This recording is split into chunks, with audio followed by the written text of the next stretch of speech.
Hello, everybody, and thank you for joining us today. I don't see anybody logging in just yet, so we'll wait for that to occur. Hello, Jatinder. Thank you for joining us today. Hope everything's doing well. We'll just give a few more minutes. We'll wait for everybody to log in. So hopefully you've got a lunch, something you can snack on.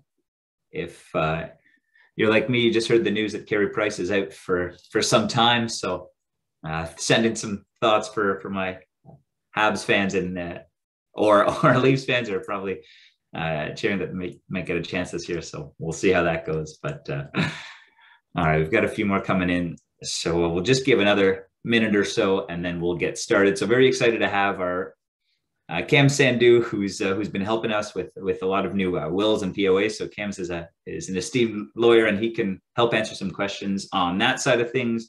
And Per is also joining us today, and he'll provide some insight on everything new financial checklist, having gone through it with his kids and family, and also double click on some of the insurance questions that we often get from clients. So we will get started very shortly. And other thing, it is an interactive session. So if you do have any questions, please do feel free to post them in the chat, or we can unmute you. But if there's anything that comes up at any point, please do feel free. All right, it's 12:02. I will get started. We will send a recording out to everybody who's attended, and we'll also send a summary slide. So if you have to jump out, no worries. We will send this out and we'll post it as well, so you can have it for reference. So hope you have some good nuggets of wisdom coming up, and excited to get started. All right, so I will skip to, this is our team. That's me, that's Per, that's Jeff, and that's Osei and Leah, who help keep the lights on. So very excited to be putting this on for everybody today. What we're going to cover are the 5 tips to set your family up for success. So we'll look at new child, no sleep. Now what's the first step? We'll look at the ins and outs of our RESPs. Some of you might have started one, and we'll look at what the details and the intricacies are for those accounts. We'll look at insurance, give you some tips as to what you should look at. We'll do a wills and POAs Q&A with Kam, which will be great to go through what the costs are, what the process is, why these are important. And we'll also look at some tax time considerations for families and new members. So we'll have a Q&A you can ask throughout, but that's what we're going to be covering in a nutshell today. So very excited to welcome Kam Sandhu.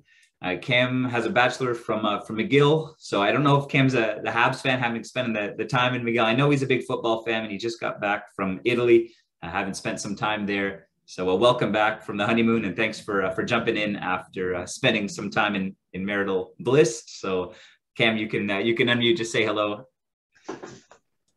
Hi everyone, it's a pleasure to be here.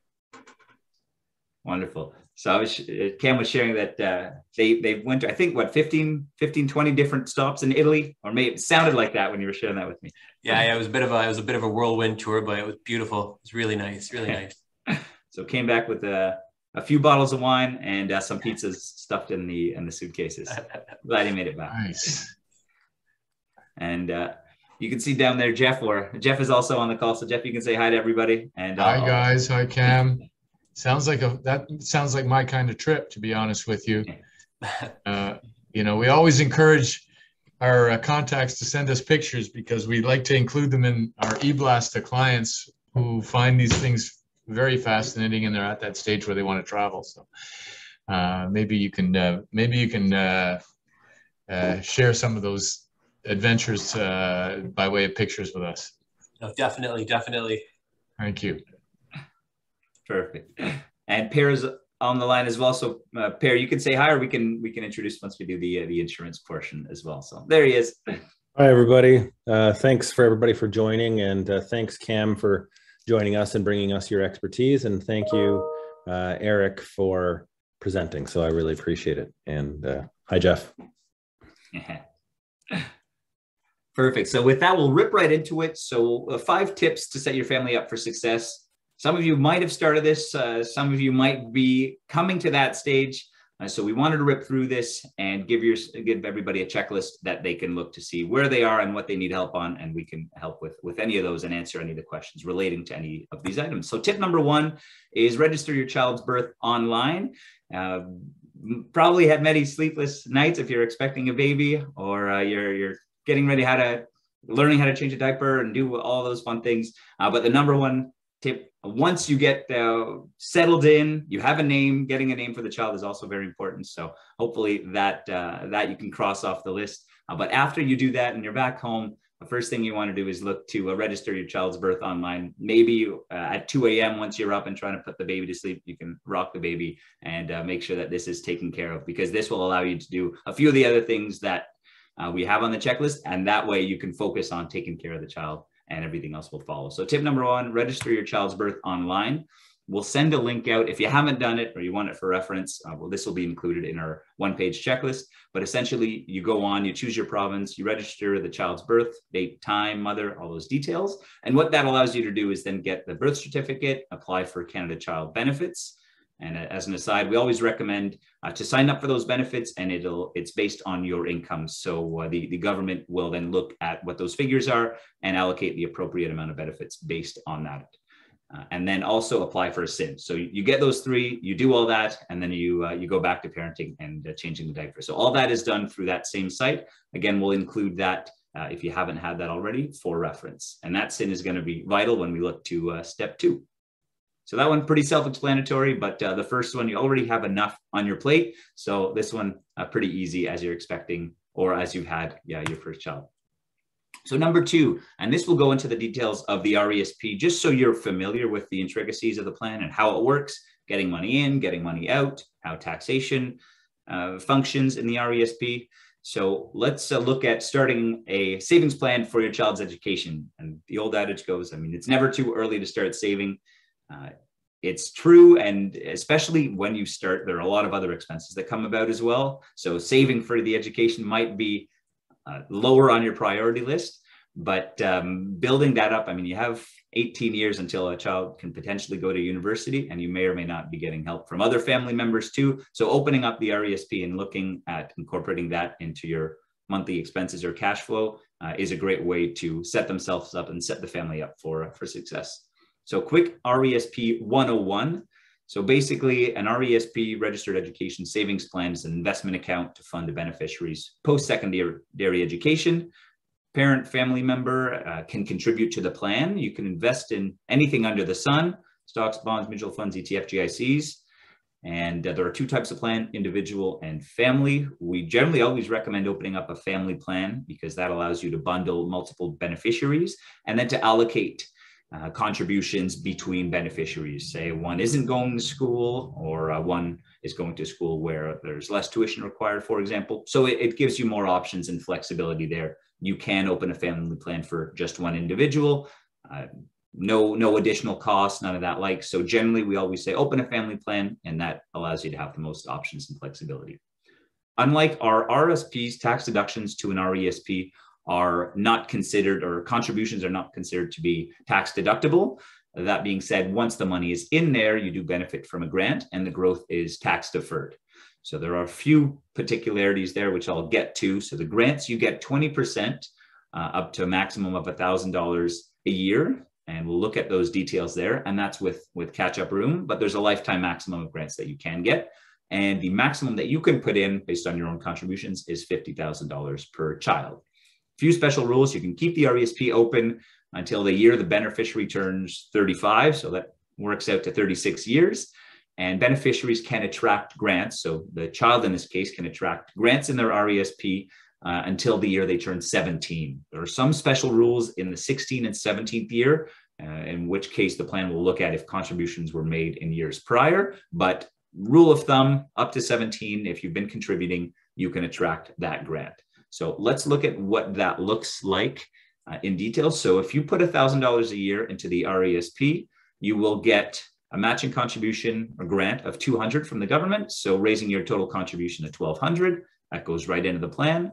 If you put $2,500, you get the max grant of $500 in any given year. So $2,500 equals $3,000. So that's a 20%, in a sense, rate of return just for being selective and placing the money in the RESP.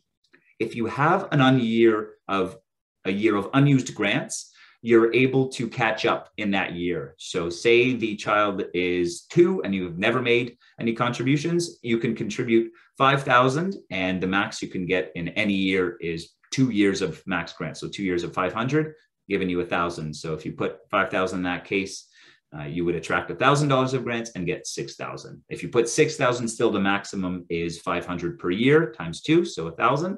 So you still get only $1,000 in grant. So a few particularities there. We can help in that regard, but that's the gist of how the RESP works in terms of grants and contributions from the government. In terms of the RESP advantage, so question we often get is, well, why don't I just save in a non-registered account for the child? And that way I have a few less constraints. Well, you could do that, but really the benefit of the RESP is, for one, the grants that you get from the government. So you're getting 20% basically guaranteed up to the maximum, which you don't get if you're making non-registered contributions.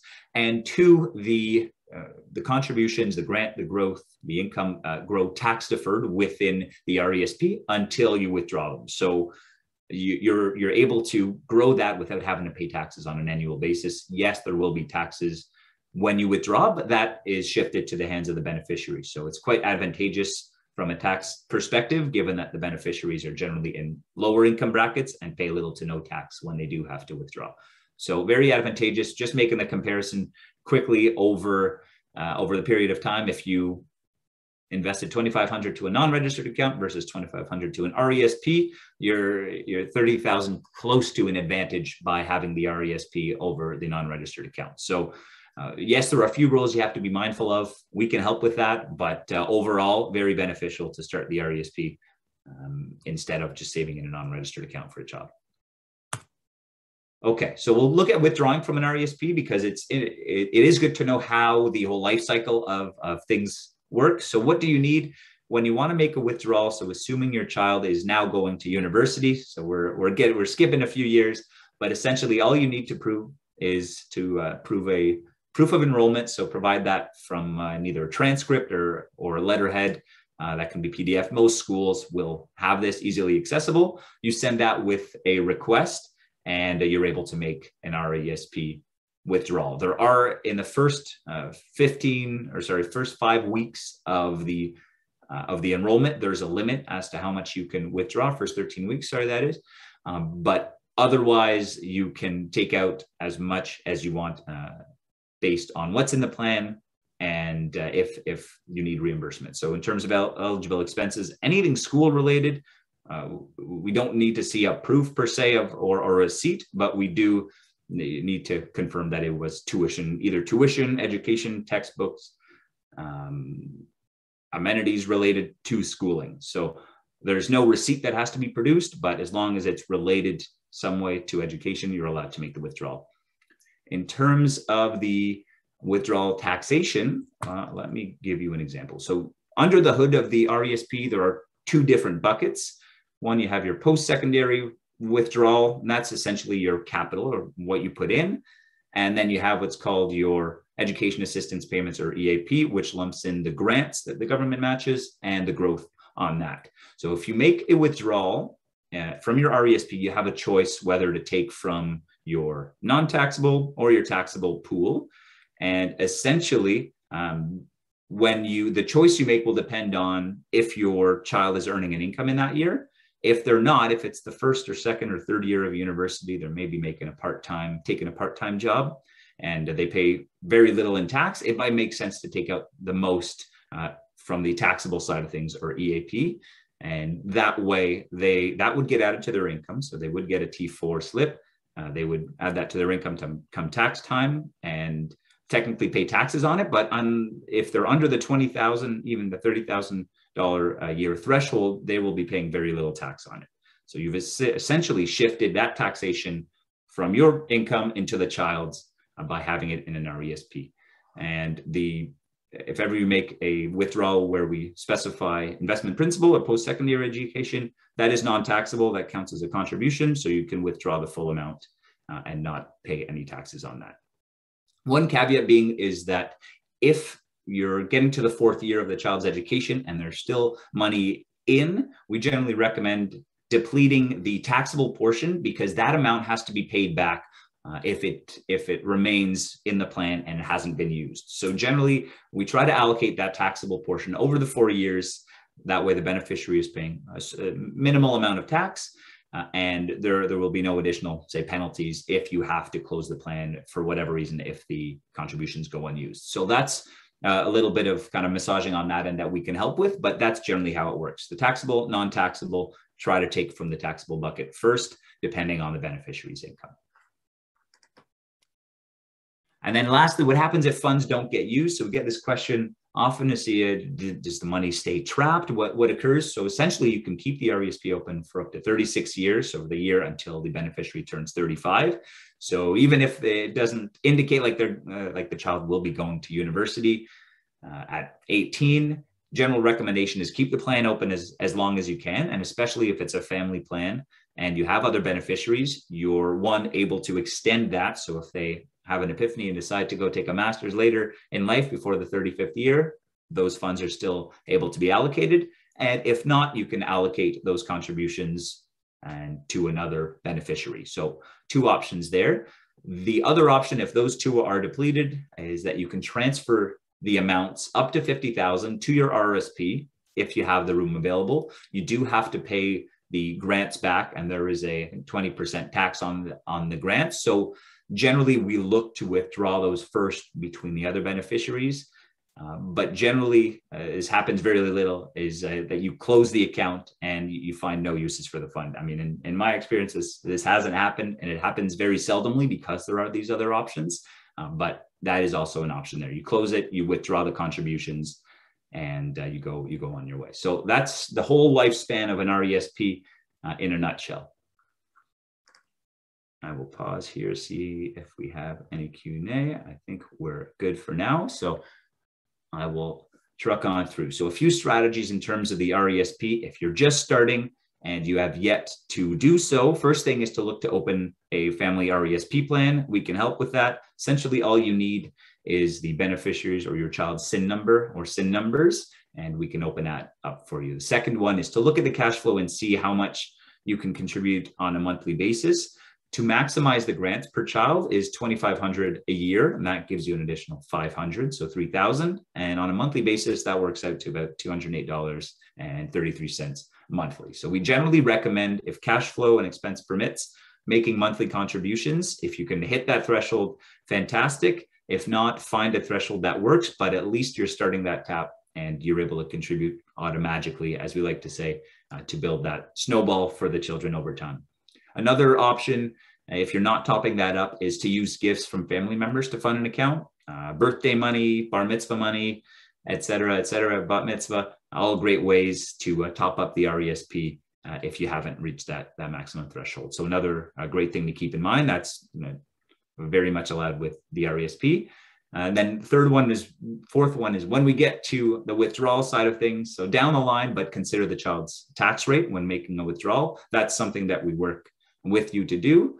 And the last one is just assess whether contributing to an RESP versus paying down debt makes sense. And generally, given the low rate of debt these days and the rate of return that you get in making that initial contribution to the RESP, 20% generally outweighs the paying down the debt at likely 2 to 3% if that's on a principal residence. But there are some other personal specifics. If you do have a large debt threshold, then we can look to sketch that out as well. But on the optics, very beneficial to make that RESP contribution given that automatic grant that's paid in. Cool. So one last note here on the average annual cost of post-secondary education, which continues to be astounding. This might be spot. I think this is from 2018, 2019, but the average cost of post-secondary is close to $20,000. Granted, a few levers if the child is staying at home and going to school, that can drop maybe by half. But generally, I mean, we see 10 to 20,000 as being a good rule of thumb, and the inflation cost seems to be increasing on that end. So typical inflation for the education or tuition side of things is between 4.5%, at least historically, that's what we've seen. So what that means is that over a 4-year program in today's dollars, if you're bucketing 20,000 in today's dollars, and we're factoring in inflation of 4.5% and 2% for room and board, that's close to 150,000 to fund a full child's education. That's one child for 4 years at university. Pretty astounding. And if you maxed out your RESP every year, starting from when the child was born, you would still run out of money to fund that education. So what that leads to are that one, either the child stays at home, or two, you look to other sources, so TFSA to fund a portion of that, or alternatively, the child can get a part-time job at school and help OSAP loans and that sort of things. But this is just goes to show that the RESP alone will not fully cover the cost of education as it currently stands. But generally what we find is that clients that do maximize their RESP benefits, they will also have enough in reserves to allocate for this. So this is just an informative piece, just to let everybody know that just because you're doing the max to an RESP, it doesn't mean that you'll fully cover university because it is so expensive these days. But it is a fantastic start, and it does put you in a position to succeed in that front. Cool. I will pause there. Per, Jeff, if there's anything to add on that front, please don't be shy, jump in. I would. Yeah, I'm going to jump in. Yes, please. And say, as a son, and yes, looking at those RESP fees, I mean the schooling fees, aren't you glad that you started early? Those fees, so that you didn't have to. It's a good nugget of wisdom to start that early, and it's a beautiful gift to give your children the opportunity to learn and to pursue whatever education they want. So it really is. Nice. I don't know if I formally said thank you, but thank you. Clearly there are benefits to both of us. Correct. Yeah, it's a nice gift to leave your child with. That's for sure. It gets them started in life quite nicely. One little minor thing, in the first 13 months that you have your RESP, you can take out more than $5,000 if you want to, but you can only take out maximum $5,000 of grants and growth. So the rest has to come from your contributions. And also when you're spending the money, ideally you're spending it on education, but you actually don't have to. We just have to have proof that your child is going to university or college. And, there's a huge list of places that people can go that will qualify. So, it's not just, going to Queen's or Western or even, God forbid, McGill. But you could also, you can go to trade school, you can go to community college, you can go to school overseas. We have a client that the daughter is going to take a 200-hour yoga course to become a licensed yoga instructor. That counts. So there's a lot of different things you can do with the RESP for for the child to get them launched in whatever career they want. And so don't, keep your mind open to that. And it's not just for going off and doing engineering or economics. It's really great. So, but that was a great summary, Eric. Thank you. No, that's God forbid going to McGill, Per. Is that, did I mishear that? Yeah, I was wondering if you guys would catch that. Well, it was caught. It was noted. My sister did her med school at McGill, and that worked out well for her. So I'm just throwing some shade at McGill. That's all. That's 3 alumni, so I think we are outnumbered, Per. That's right. That's right. Or 2. Wonderful. I do see a question coming in, the difference between individual and family RESP. Essentially, I mean, for the first child, we can always transfer from an individual to a family RESP. So no qualms in that regard. That being said, if you're planning on having more than one child, rather than opening up 2 different individual RESPs, we'll generally recommend transferring it into a family RESP. And the benefit to that is that now all the contributions that go into that RESP can be allocated to either of the beneficiaries. So say you have 2 beneficiaries, part of this family plan, you can then, when you make a withdrawal, you can use from that contribution pool to allocate to each of the beneficiaries. Whereas if you had 2 individual RESP plans, you can only withdraw from the individual plan for each of the beneficiaries. So it does allow more flexibility in that regard. But you can always transfer into a family plan without any qualms in that regard. So thank you for that question. Hope that clarified. Perfect. So I will zip on to tip number 3. And for that, I will hand it over to Per to lead us through protecting your family with life insurance, the ins and outs, and some things to consider. All right. Thanks, Eric. So yeah, let's go to the next slide. That's great. When we're thinking about having kids, once we've had the kids, then you start getting a little bit stressed about, what happens if something happens to me or maybe your spouse, and who's going to take care of the kids and how are they going to be taken care of, and who is going to be taking care of the kids and what happens to our assets. That's something that Kam's going to talk about a little bit later. But one of the ways that you can protect your family and your kids is by considering life insurance for your family. And so usually we usually go through with people what the difference is between the two types of life insurance. There's term insurance, which is temporary, and there's permanent life insurance. I usually explain it this way. Permanent insurance is expensive, and it's basically an investment vehicle. It's not really there to protect you against just solely against the risk of passing away, but it is there also to provide a tax-free or a tax advantage type of investing. And it's really great for people, for example, who have corporations and businesses and want to do some complex tax planning. It's a fantastic tool for that. It's not so great though for, someone, in their mid 30s that has two young kids, and, maybe you've both got jobs, but you're on a bit of a budget, and you're thinking about how do we protect the kids and make sure that if something were to happen to us, they would still be okay. In that case, you kind of want to look at term insurance. Term insurance works a lot like car insurance in that you would pay into it every month. And at the end, if you cancel it, you have nothing to show for it other than you slept well at night. But if you do pass away during the time of having the term insurance, you do get covered, and you get paid out. It's called term insurance because what we do is we buy the life insurance. The life insurance actually goes for your life, but it is locked in for a certain term or period of time. So it might be locked in for 10 years. More typically, if your kids are young, you're going to buy 20-year insurance, and that's going to cover your basically your needs. And so if we go to the next slide, then we're going to say, well, then what happens after the 20 years? Well, it keeps going, but the rates will jump precipitously, and most people at that point will probably cancel it or replace it with a new policy. And so then we start thinking about, okay, well, how much insurance do we need and why do we want it? Well, here Erik's laid this out really well. First of all, you want to protect your family. You want to make sure that there's that safety blanket or cushion for them. You want to make sure there's enough money to continue. So let's say if I was to pass away, there should be enough money for Suzanne and the girls to continue to live the lifestyle they have right now, or maybe slightly better, who knows?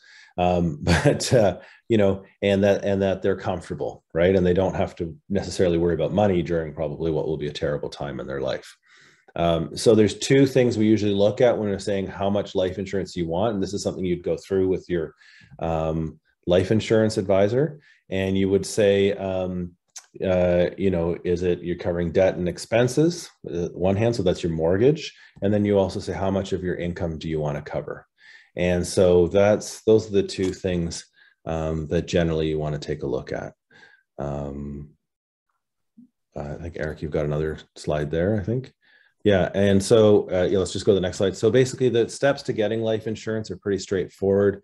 You're going to do a needs analysis with your advisor. You're going to sit down and say, how much life insurance do I really need vis-a-vis what's my budget? And you're going to review any existing life insurance that you have. A lot of people will have some life insurance through work as well, which is great. And then, you're going to get some quotes. You're going to decide on what you want. You're going to complete your application, and then you just go through it. These days, for most people, you're generally healthy. People who have new families are typically in their 30s. The process is really straightforward. It's usually just a phone interview where they ask you some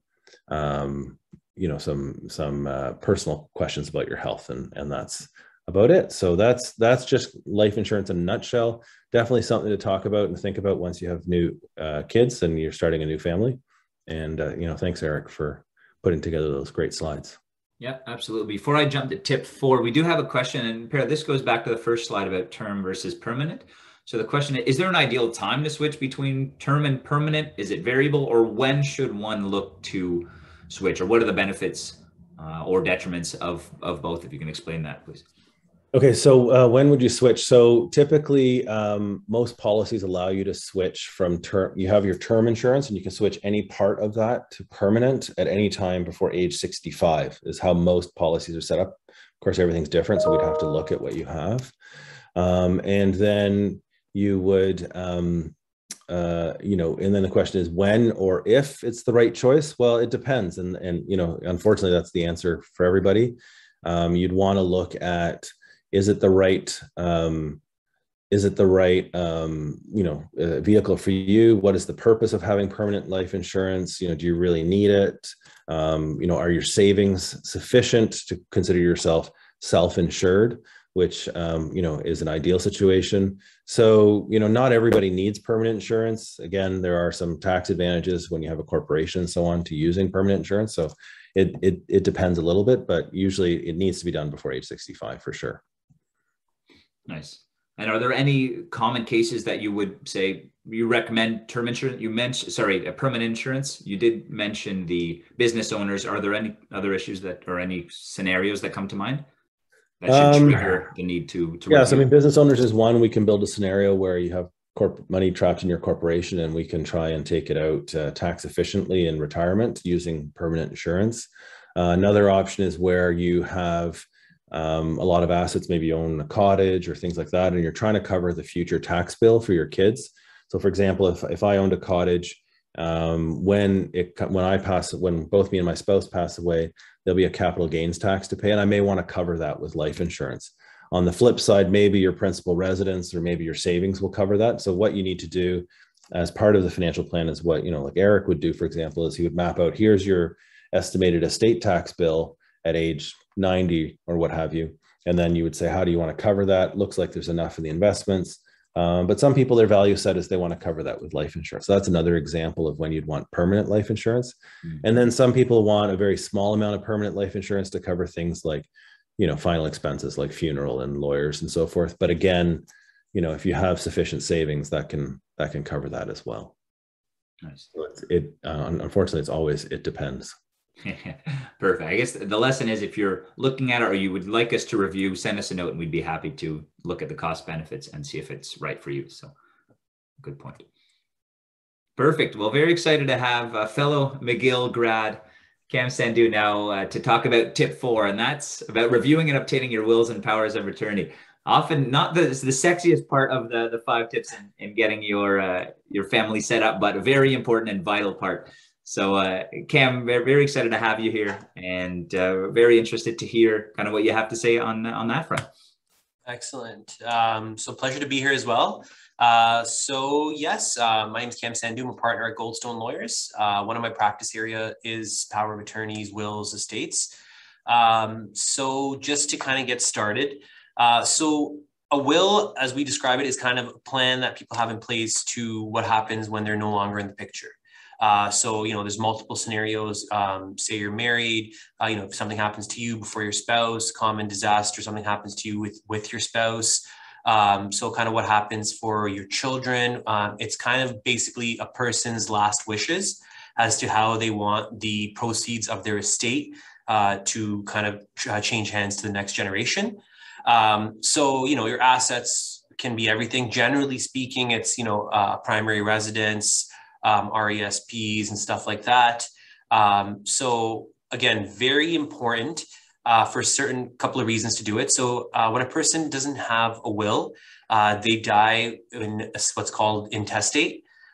So that gives rise to, estate taxes and certain situations where it makes life quite difficult.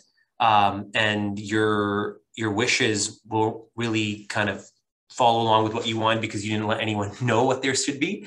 So the Succession Law Reform Act will kick in, and the government kind of has a say as to how your assets get divided based off of what your situation is, married, dependents, stuff like that. So a will is just very important. So to get your kind of affairs in order. So what we always suggest is, you come in when you have significant life events. So, you got married, you bought a home, you have children, those are kind of the 3 primary sources when people come see us.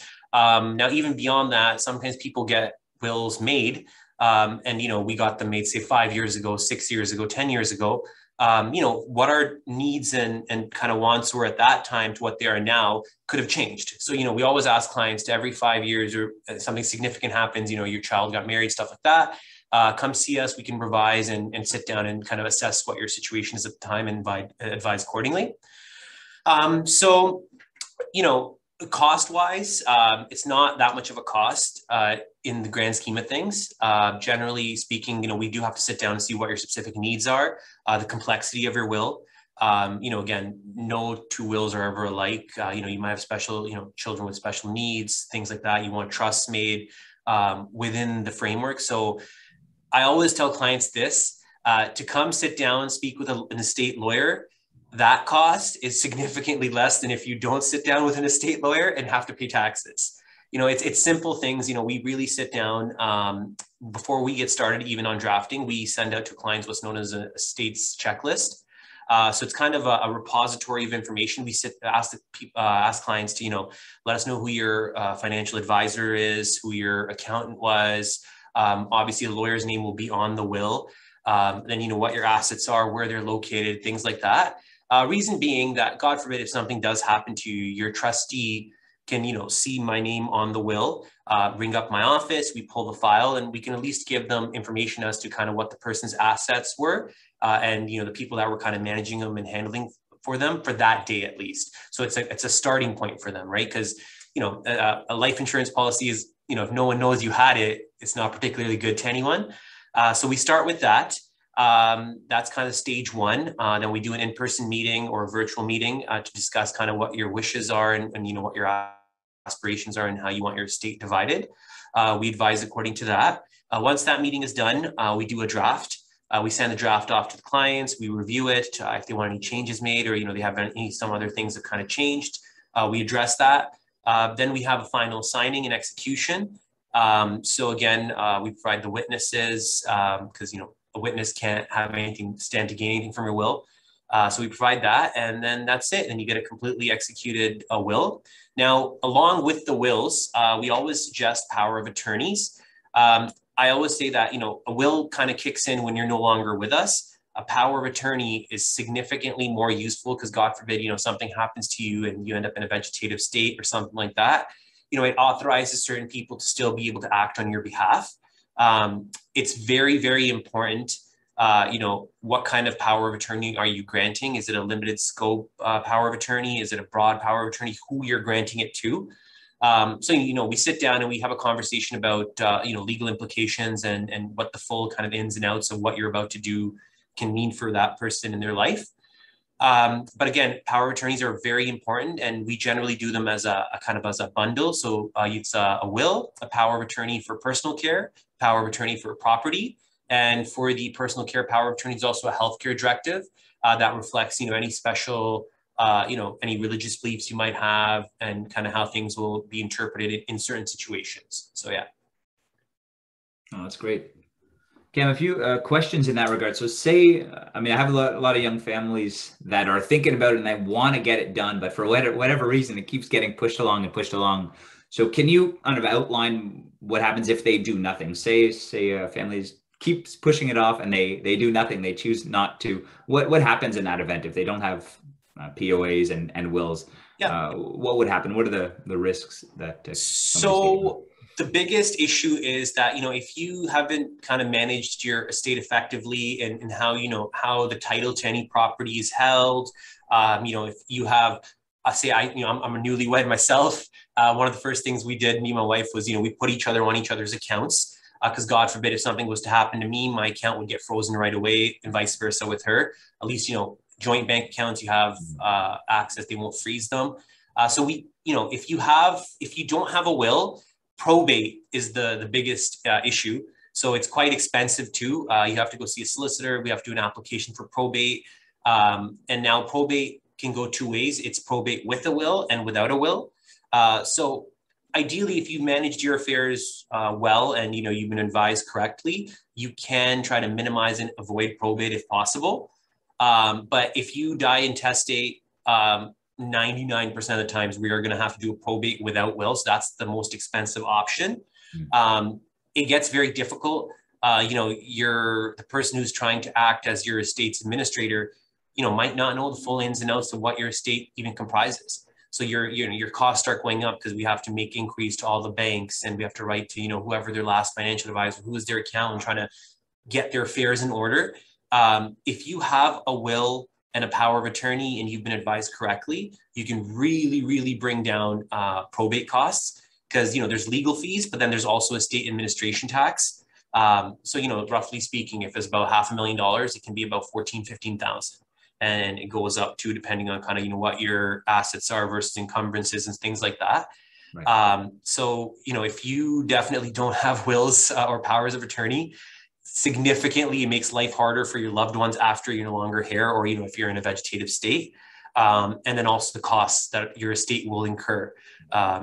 These are things that can be avoided. Everyone works hard for their money. But if you manage it effectively, you can really, minimize costs and, have some comfort knowing that if this happens, then this is kind of what the fallout of that will be. Oh, that makes sense. No, and great tip on that side of things. So, nice lesson is if you take care of your affairs, then, that you're taking care of your estate. In the untimely event of passing, that you've done kind of all that you can, and are not creating headaches down the line. So, that's a nice peace of mind thing to help get this done. I did want to ask one more thing. In terms of young families, there are a lot of moving pieces.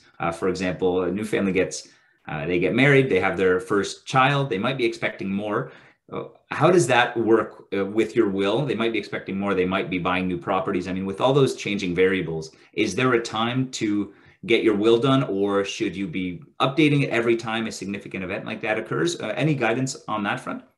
Yeah. So I always say, again, if you bought a house, you've entered into a new marriage, you had your first child, second child, every time you kind of hit one of life's milestones, you should be amending it and updating it.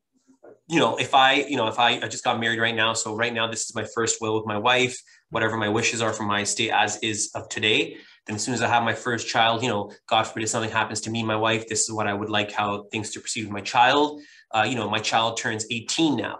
So, the wishes have changed. Now they're legally an adult. So maybe if I set up, the estate in a trust initially, that might not even be effective because, now they're legally adults. But even if they become adults, maybe I want to put it into different types of trusts. So whenever you hit life's milestones, always go back, get it amended, get it updated, or, just reach out to myself or another estates lawyer just for a consultation, just to know, because, the law is always evolving.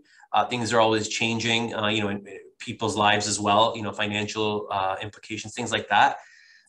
So do always, whenever one of life's milestones you hit it, go see a lawyer and get it updated. Nice. No, great piece of advice. We have two questions that came in here. So one is, what happens to guardianship of your children if you die in the state without a will? Okay. So without a will, or with a will? Correct. Without a will. Without a will. Okay. So in that situation, you would have to, something happens to your child, right off the bat, something happened to you. Now you have young children. Right. Someone in your family would have to apply to be their guardian within 30 days. So that's how that court process would take into effect. You do have to make an application, go to court. The court would say, okay, what makes you qualify to take care of this child? You kind of have to plead your case a little bit. The courts always look at the best interests of the child. So, say if it's, I have one sibling, for example, I have my sister, if something happened to me and my wife, we had a young child, I didn't have a will, I'm pretty sure, and I'd hope so, that she would try to apply to take care of my kids. Right. But then again, this is why we always say, even if you have a child, as long as you write down that, if something happens to me and my wife, I want this person to try to take care of it. The court they will still have to apply eventually as well, but the court gives a significant amount of weight that this truly was this person's wishes for this to happen to their child, right? That this person should be, a guardian and stuff. Now they might be asked to, submit certain things.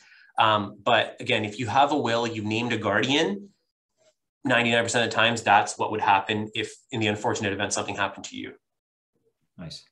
Okay. That's a great piece. Yeah. So I guess lesson is don't leave it up to the courts. It creates more headaches. So if you can get that sorted in the will. So nice piece there. And we have one other question that came in. Do you have any tips on what to look for when designated powers of attorney?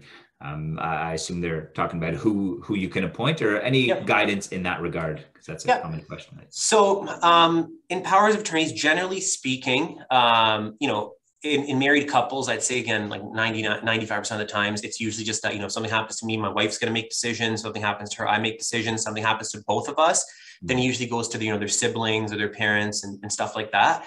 Right. The important thing is, how broad or how narrow do you want your powers of attorneys drafted? For example, if it's me and my wife, we have 2 kids, everything's joint, I would feel comfortable enough to give her very broad powers. Right now, if it's someone else, and you might not feel comfortable giving power of attorney just to one, so you can name more than one. And how do they act? Do they act in each decision? They have to agree, jointly, severally, things like that. So again, each situation is unique. That's why I always like to have a meeting with the clients to really see kind of what your family dynamics are. Who, for lack of a better word, is the most trustworthy person in your life. And then we kind of advise you accordingly as to what the best situation will be and the ramifications of that. Nice. No, that's great. And then last one, in terms of the process, how has the legal side of things gone with regards to electronic and that process? Can the most of it be done electronically via Zoom? Is still a signature required? Can you walk potential clients kind of through that process? Yeah, so due to COVID, they do allow remote signings of wills. But I feel like it's funny like this because, a will is such a significant instrument, power of attorney as well, right, that most clients do still like to come in. So, the entire client intake, meetings to drafting and all that stuff primarily gets done by Zoom and through email exchanges and phone calls and whatnot. But for, it is possible to do it. That's not an issue. But I feel like the vast majority of clients just still do want to come in and, sit down, make sure everything's done kind of how it was. But, the world's evolving. I think it's going to become the norm soon enough. And, with technology, we've adapted to Zoom and stuff like that. So, if there's witnesses, you do a screen share, it gets signed instantaneous. So, and we record Zoom meetings as well. So if God forbid, there was ever someone challenged your will, I mean, you can't get any better than here's the recording, hit play and see how this unfolded, right? So yeah, there's pros and cons. So again, we can definitely do it virtually. But just in my experience, I still feel that people do enjoy coming in and for the execution part of it, at least everything else up to that point can be done virtually. It's not an issue. And as for the signing as well. Nice. No, that's perfect. That's great. I think that provides comfort, but it also gives client the flexibility to start that process without having to drive everywhere, especially if they have younger kids. They can start that electronically and then finish it off with in person. I think that's wonderful. So excellent. I'll just check the questions, see if anything else came in. I think we are good for now. So that's wonderful. Kim, thank you so much for that. We'll come back to you in the Q&A if anything comes about, but really nice way to kind of put the bow on POAs, wills, what they are, why they're important, and why you don't want to leave your family or your estate with undue headaches if you don't do them. So thank you. That's wonderful. Sure. Okay, so that brings us to tip number 5, which are claim your expenses come tax time. A few things to point out here. If your child is incurring some childcare expenses, which is likely the case for most individuals, you can deduct up to $8,000 for children age 6 and under. That goes for caregivers, day nursery schools, daycare centers, educational institutions, day camps, and day sports if the primary goal is care. And also private schools do generally offer a expense that you can claim. A portion of the private school generally is allocated towards child care expenses. So you look at that statement and you're able to deduct a certain portion. So rule of thumb here is keep those expenses and come tax time, review with your accountant to see what you can deduct. So $8,000 for children age 6 and under, and $5,000 for children between 7 and 16. And then the last one is remember, apply for your benefits. So you can verify this, well, 1 with your accountant, or 2 by going online to CRA My Account. You're able to apply to all of these, and based on your qualifications, the government will match you to what you apply for. So the rule here is just go check on your MyCRA, make sure that you've applied, and if you do qualify, that the benefits will be paid to you. So just a reminder, you can do that online, or you can do that come tax time. But generally, for the benefits, I'd recommend doing that online if you've not yet done so. So pause here, but summarizing. So number 1, if you've had a child and you're up in your sleep, and for the most part, you've got things somewhat under control, or you've got a break, first thing you want to do is register your birth online. That will give you a birth certificate, a SIN number, and a chance to apply for the benefits. So you make sure that all the paperwork is in order and you can get back to filling the bottles. Number 2 is to open up a RESP, family or otherwise. And if it's an individual, we can look to transfer that into a family once you do have, say, 2 children in mind. So open up a RESP plan and then review contributions to that plan. Number 3 is to look to review your insurance needs. So protect your family. Life insurance is a morbid thought, but it's something that you want to take care of and then keep on living life. And especially if you're doing it at a younger age, it is very inexpensive and it does offer a nice protection. Plus it's flexible in the sense that you can cancel it if you don't need it. So it does offer that nice safety net. Get it, forget it, and then make sure your family's taken care of. Tip number 4, as we had Kam point out, get your wills done and POAs done. Work with a pro who knows what to do. Yes, you can do them online, but the chance of it being incorrect or bringing headaches, personal point of advice is always find a pro that you can work with, somebody that you can trust and that can help you, especially if you have questions, if you have to make edits. So always best to work with a pro in that regards. Yes, it might be more than the 100 to 200 it takes to make one online, but you'll know that it's done correctly and you'll have advice if you do need it on that front. So get that done, connect with somebody or Kam, and we'd be happy to put you in contact in order to do so. And then number 5, remember to save your receipts and claim them come tax time. So you can save on some of that expense side, as I know the cost can get run up with all the strollers and everything that comes about with having a child. But these are the 5 tips that'll allow you to then take care of the family, go to the pumpkin patch, go apple picking, make sure that you have your family set for success, and you can then focus on parenting and all of the fun steps above. So 5 tips. I'll pause there. I'll see if Jeff and Per have anything to add or any wisdom, seeing as they have all gone through it. So I will leave it to them. Yeah, the only other, I guess, element I can impart is on the savings side, having lived through that, and the mantra, if I knew then what I know now, would I do anything differently? And I would encourage everyone, and I know it might seem challenging when you're starting a family or you're young, new family, but to make saving part of your financial life from the very start, and it seems to carry through once you've established that pattern, and you will be repaid handsomely when you reach my age. So I'll always try to keep that in mind. Everything else, I mean, is very, very good points in this presentation. Well said.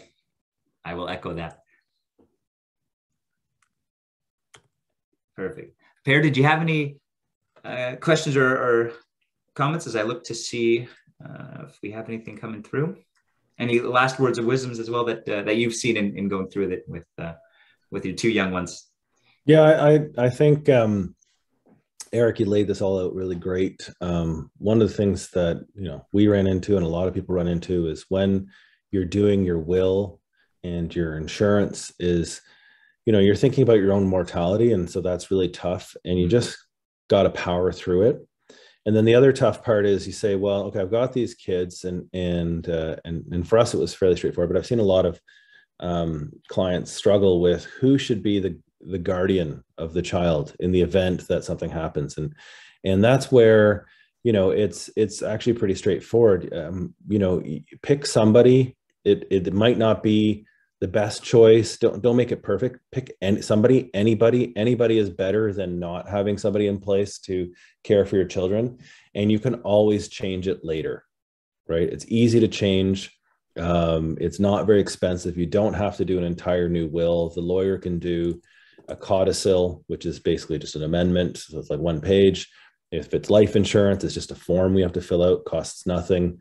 So pick somebody so that at least somebody's in charge, even if that's not the perfect person. And then as time develops, maybe find somebody else. The other thing too is, key thing is a lot of us now have international families. I have family members all over North America and Europe, and I'm sure other people do too. When you pick a you pick an executor for your will, like who is going to run the show and take care of things for you. Normally each spouse picks the other one, but you have to pick a backup. Try to pick somebody that's in Ontario.